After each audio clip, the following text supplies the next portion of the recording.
नमस्कार, जस्ट ज्ञान में आप सभी का स्वागत है। आज मैं आपके सामने कक्षा 10वीं का पाठ नेताजी का चश्मा लेकर प्रस्तुत हुई हूँ, जो स्वयं प्रकाश द्वारा लिखा गया है।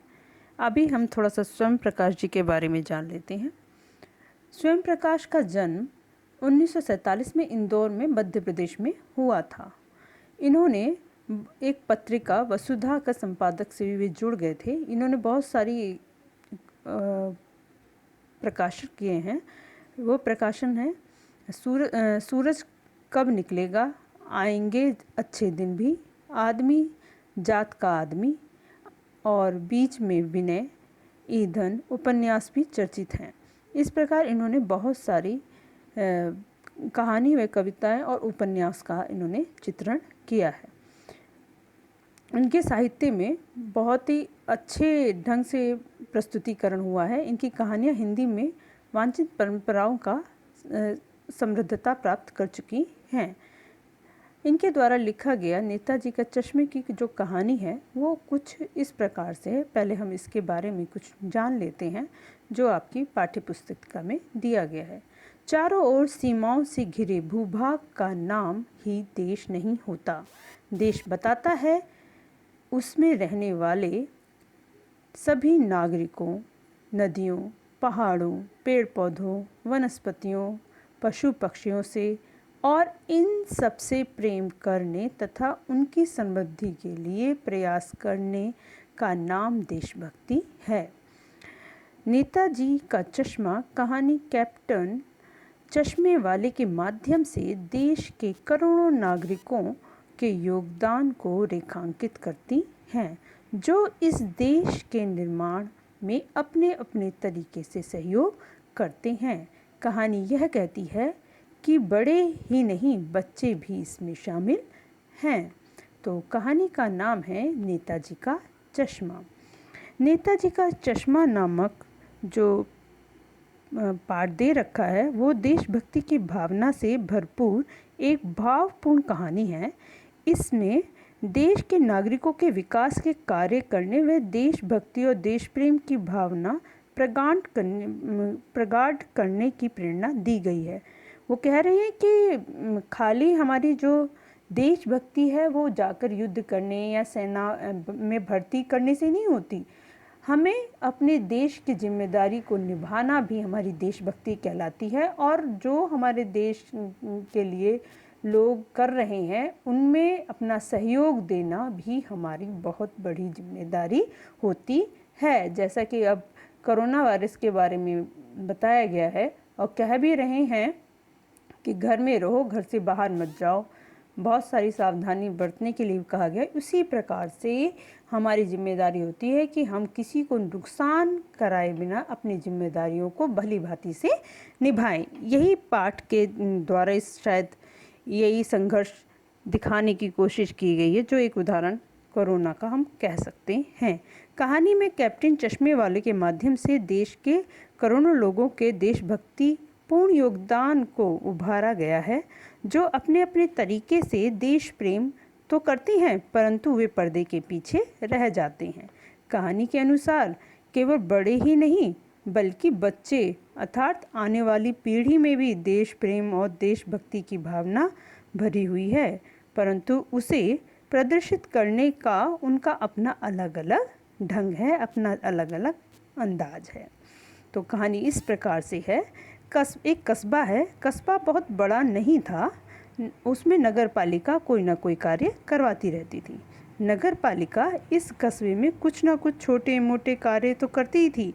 फिर नगर जो अधिकारी थे उसके और या बोर्ड ने बाजार के मुख्य चौराहे पर संगमरमर के पत्थर की बनी नेताजी की जो मूर्ति थी, सुभाष चंद्र बोस की, वो प्रतिमा लगाने का उन्होंने सोचा और वहाँ पर चौराहे पर एक प्रतिमा लगवा दी। यह कहानी उसी प्रतिमा के बारे में है। मूर्ति को देखकर ऐसा लगता था कि किसी स्थानीय कलाकार से जल्दी जल्दी में बनवाकर चौराहे पर लगा दी गई है, क्योंकि उसमें एक रहस्य था जो इस कहानी को आगे बढ़ाता है। वो क्या था? हलदार साहब जो कि 15 दिन में ये जो उनकी कंपनी थी उसके काम के सिलसिले में इस कस्बे से गुजरते रहते थे। हवलदार साहब जब पहली बार इस कस्बे से गुजर रहे थे यानी जा रहे थे तो उन्होंने नेताजी की एक मूर्ति देखी। नेताजी की मूर्ति सुंदर तो थी किंतु उनकी आंखों पर चश्मा नहीं था। यही इस मूर्ति में कमी थी। मूर्ति पर एक सचमुच का सामान्य काला चौड़े फ्रेम वाला एक चश्मा पहना दिया गया था।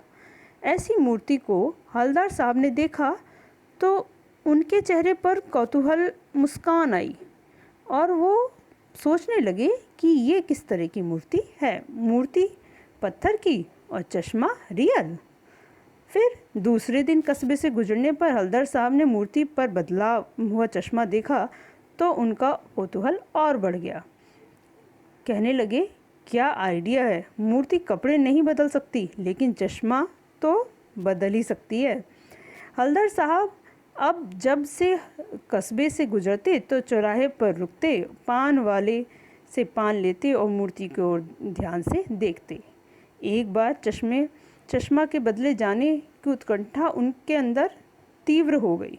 वो जानना चाहते थे कि ऐसा क्यों है कि पान वाले से मूर्ति पर चश्मा बदलने जाने के बारे में वो पूछने बैठे कि भाई क्या कारण है कि बार बार इनका चश्मा बदलता रहता है।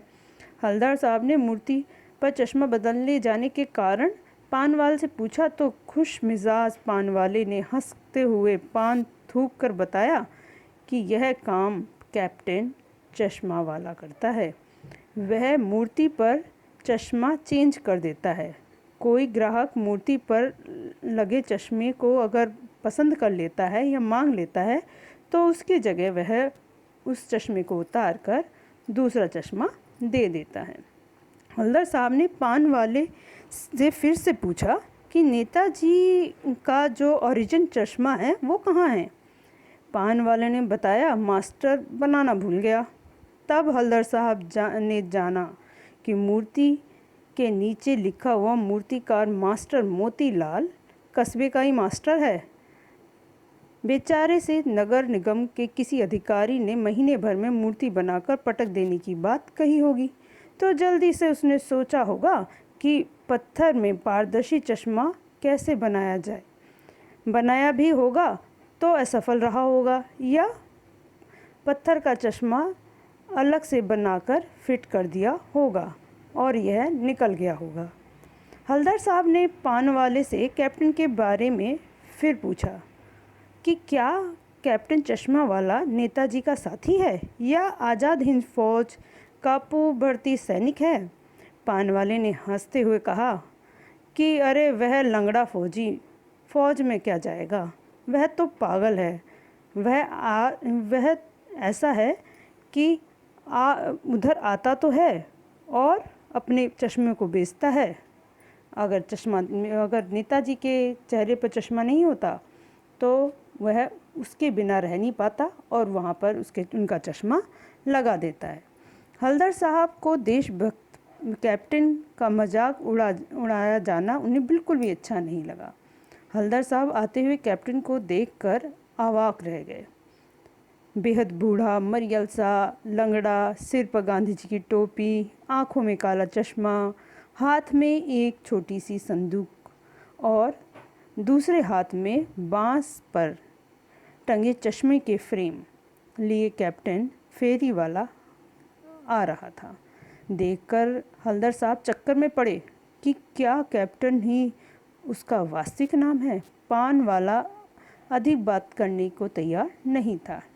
ड्राइवर भी बेचैन हो रहा था। हवलदार साहब कैप्टन के बारे में सोचते हुए जीप में बैठकर चले गए। अब क्या हुआ, 2 साल तक हवलदार साहब काम के सिलसिले में वहाँ नहीं आए। वहाँ से होकर गुजर रहे थे। 2 साल बाद की बात है। तो मूर्ति पर भी तरह तरह के चश्मे बदलते रहे। एक दिन मूर्ति पर चश्मा नहीं देखा तो हवलदार साहब ने पान खाकर पान वाले से पूछा कि आज नेताजी की आंखों पर चश्मा नहीं है, क्या बात है। पान वाले ने उदास होकर आंसू पोंछते हुए बताया, साहब कैप्टन मर गया। साहब बिना कुछ बोले चुपचाप जीप में बैठे और रवाना हो गए। हल्दर साहब की आंखों में भी आंसू आ गए। हल्दर साहब बार बार सोच रहे थे कि देश की आखिर सब कुछ होम कर देने वाले पर लोग हंसते हैं। वे दुखी हो रहे थे। 15 दिन बाद हल्दर साहब उसी कस्बे से गुजर रहे थे कि गुजरने से पहले सोच रहे थे कि कस्बे में सुभाष की जो प्रतिमा है उस पर चश्मा नहीं होगा। मास्टर बनाना भूल गया और कैप्टन मर गया। आज वहाँ चौराहे पर रुकेंगे भी नहीं और मूर्ति की ओर देखेंगे भी नहीं। ड्राइवर से न रुकने के लिए कह रहे थे। फिर बाद में सोचा कि देख ले, परंतु आदत से मजबूर वह चौराहे आते ही हल्दर साहब की आंखें मूर्ति की ओर उठ गईं। जीप रोकने के लिए चीखे। ड्राइवर ने जोर से ब्रेक मारा। लोग देखने लगे। साहब जीप से कूदे, मूर्ति की ओर लपटे और मूर्ति की तरफ जाकर अटेंशन में खड़े हो गए। आज मूर्ति पर सरकंडे से बना चश्मा लगा हुआ देखा। हल्दर साहब भावुक हो गए और उनकी आंखों में आंसू भर गए। उनके मन में ये विश्वास जाग गया था कि अभी देशभक्ति मरी नहीं है। उसके आगे बच्चे भी हैं, जो आज की जनरेशन है, जो आज का वास्तविक रूप है, वो भी देशभक्ति के लिए जागरूक हैं।